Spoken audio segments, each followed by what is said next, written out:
जुलाई को यह घटना घटती है और उसके बाद 23 दिन बाद मुकदमा दर्ज होता है।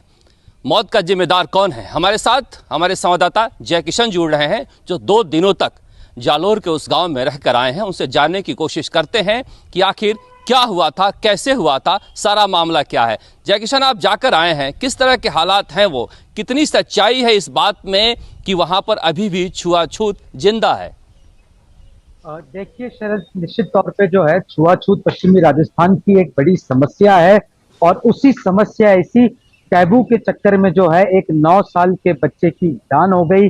वहां जातिवाद इतना कॉमन है कि जहां जाति सूचक शब्दों से आज भी, इस घटना के बाद भी जब हम जालोर गए तो वहां ऐसे शब्द है जो हम टेलीविजन पे बयान नहीं कर सकते। इस तरह के जाति सूचक शब्दों का अभी भी प्रयोग किया जा रहा है। अगर आप वहां किसी से पूछेंगे, किसी ऊंची जाति के व्यक्ति से, कि घटना का गांव कौन सा है, कौन सा व्यक्ति, किस तरीके से वो बताते हैं, जिन जाति सूचक शब्दों का प्रयोग करते हैं, वह आज भी 21वीं सदी के राजस्थान सच्चाई है। अगर हम बात करें घटना की, तो घटना के दिन जो 20 जुलाई को ये जो घटना हुई, सुबह की बात है। यहाँ 2 अलग अलग कहानियां आ रही है, लेकिन जब हमने पता किया वहां के बच्चों से, तो जब हमने उनको समाज से दूर ले जाकर, क्योंकि उन पर भी बहुत प्रेशर बनाया जा रहा है अलग अलग कहानी गढ़ने की, तो हमने एक जब बच्चे से पूछा जो कि वहां मौजूद था, जिसने स्टाफ रूम के मटके से पानी पीते हुए देखा था, उसने कहा कि मार साहब आए, उन्होंने जैसे वो पानी पीने लगा, इंद्र कुमार उसको थप्पड़ मारा और कहा कि तुम नीची जाति के लोग हो, तुम ये पानी क्यों पी रहे हो। इसके बाद में इंद्र कुमार की तबीयत बिगड़ने लगी। थप्पड़, एक सोचे 75-80 किलो के आदमी ने पूरी ताकत से कान के पास में इतनी जोर से थप्पड़ मारा कि बच्चे की हालत खराब होने लग गई।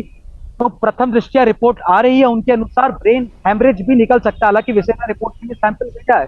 पीछे का दिमाग फट गया। बच्चे को 4 अस्पताल लेके गए, जालोर लेके गए, जालोर से उदयपुर लेके गए, उदयपुर से महसाना लेके गए, महसाना से अहमदाबाद लेकर गए। 10 लाख रुपया खर्चा आया। जहां पिता बच्चे का इलाज कराने में व्यस्त था, वहां ऊंची जाति के लोग जो है वहां पर माँ बाप पे दबाव और अन्य रिश्तेदारों पर दबाव बना रहे थे और 1,50,000 रुपए में जो है ये सौदा हुआ। इंटेलिजेंस की रिपोर्ट में, जो कि आज तक के पास एक्सक्लूसिवली मौजूद है, यह कहा गया था कि यह मामला तूल पकड़ सकता है, लेकिन उसके बाद भी प्रशासन 24 दिन तक सो रहा था। जहां एक तरफ इंद्र कुमार के जो पिता है देवाराम मेघवाल बच्चे के साथ दर दर अस्पताल भटक रहे थे, यहाँ पीछे से राजनीति का जो माहौल है कुछ लोग तैयार कर रहे थे। एक झूठी कहानी जो है पूरे बाजार में घूम रही है कि सब बच्चे तो वहां तो मटका ही नहीं है, वहां तो टंकी ही नहीं है। लेकिन ये सच्चाई है कि वहां आज भी टीचर्स के लिए मटका है, वहां नहीं अन्य स्कूलों में मटका रखा जाता है। अब मटके को गायब कर दिया गया है। बच्चे की मौत को लोग भूल चुके हैं और कई जो लोग हैं असामाजिक लोग वह सवाल पूछ रहे हैं कि बच्चे को थप्पड़ पड़ा क्या। तो अगर जब हमने इन्वेस्टिगेट करा तो पता चला कि बच्चे को मार भी पड़ी है।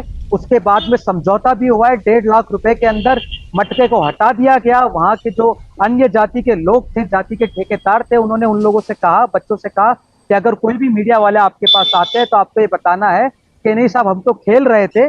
और उस खेल कूद के अंदर जो है वह उसको जो टीचर ने रोका, थप्पड़ मारा और मौत हो गई। लेकिन हकीकत कुछ और ही है। और उसके बाद आप देखेंगे, जब हम परसों वहां आज तक की टीम वहां पहुंची तो हमने देखा कि किस तरीके से जो पुलिस प्रशासन है अपने मसल से, अपनी शक्ति से वहां के परिवार को कुचलने की और मसलने की कोशिश कर रहा था। वहां पर जब हमने खुद अपनी आंखों से, आज तक के कैमरा में रिकॉर्ड हुआ कि एक तरफ तो जहां बॉडी को 36 घंटे हो चुके थे, बॉडी का क्रिमेशन नहीं हो रहा था, माँ बाप ने दरखास्त करी, समाज के लोगों ने प्रशासन से दरखास्त करी कि जो बॉडी है उसको डीप फ्रीजर दिया जाए।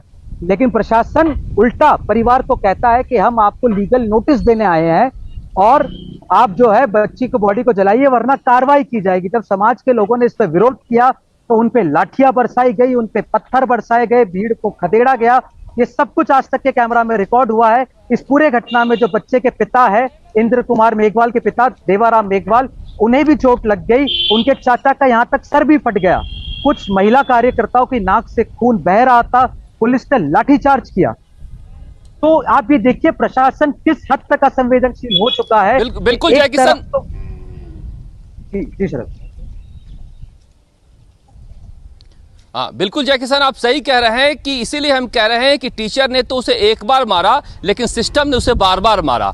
आप जिसे बता रहे हैं कि 23-24 दिनों तक इंटेलिजेंस अपनी रिपोर्ट देती रही और सरकार इसे दबाने में लगी रही। इसीलिए सवाल उठता है सरकार की नीयत पर कि सिर्फ गिरफ्तारी करके सरकार उन सवालों से बच नहीं सकती, मगर इस पर सियासत भी खूब हो रही है। वहां जैसा आप बता रहे हैं थ्योरी दिया जा रहा है, उस थ्योरी की वजह से ही क्या बीजेपी के नेता दिल्ली और जयपुर में बोल रहे हैं, लेकिन कोई बड़ा नेता अब तक जालोर नहीं गया है। सुनते हैं सतीश पूनिया ने क्या कहा इस मसले पर।